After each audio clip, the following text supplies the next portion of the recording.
Day 45 of Eastertide. The reading from Acts chapter 2 verse 2.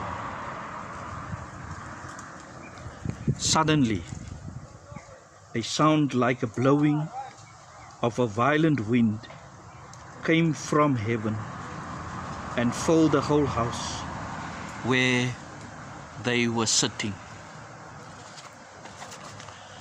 Today,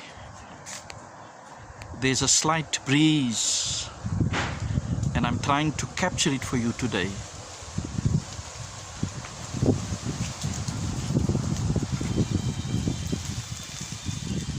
Port Elizabeth is known as the Windy City.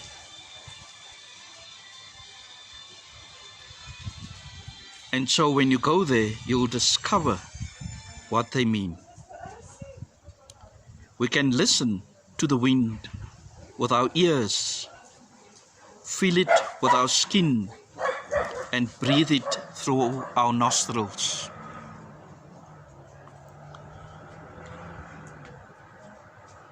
Around us, we see how it moves the grass, bend the trees, and stir up the waves, and blows up dust.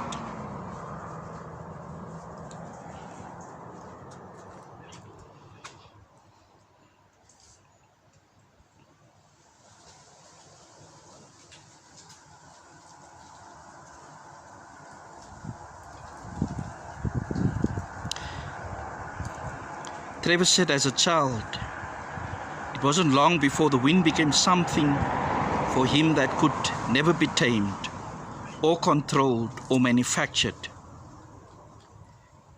It was totally free. It could blow wherever and however it wanted. It was completely beyond his power to control. And it certainly was much bigger than he was.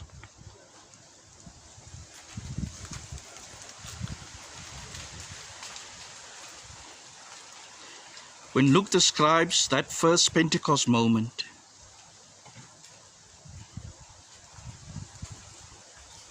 he compared the coming of the Holy Spirit to a blowing of the wind from heaven.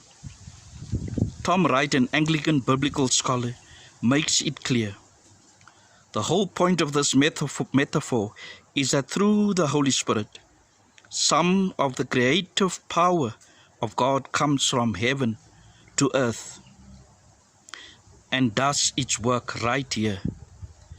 Wright writes, the point is to transform earth with the power from heaven, starting with those parts of earth which consist of the bodies, of mind, of hearts, and the lives of Jesus' followers. Pentecost is all about the risen and ascended Christ, now with the Father, blowing His powerful presence into our lives in the here and the now. Easter people always seek to stand in the wind. When we open our lives to the Holy Spirit, heaven comes to earth, beginning in and within us. The Spirit energizes our bodies, renews our minds, makes our hearts responsive, and gradually transform our lives.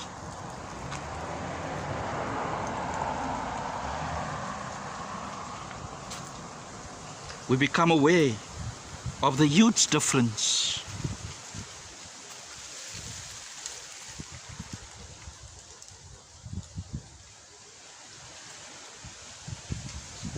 of the Holy Spirit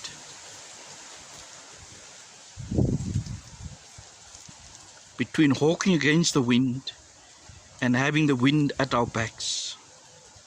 Let us therefore ask the Holy Spirit to blow out the stuffiness and staleness that may be present in our lives right now.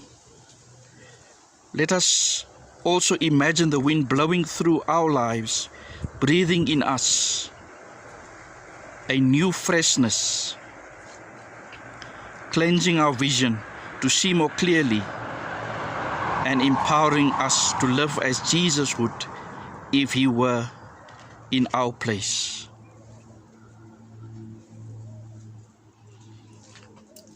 Friends, experiment today with an exercise of imagination. Sit quietly in the stillness and imagine the wind of God blowing into every part of your life. What might your life look like?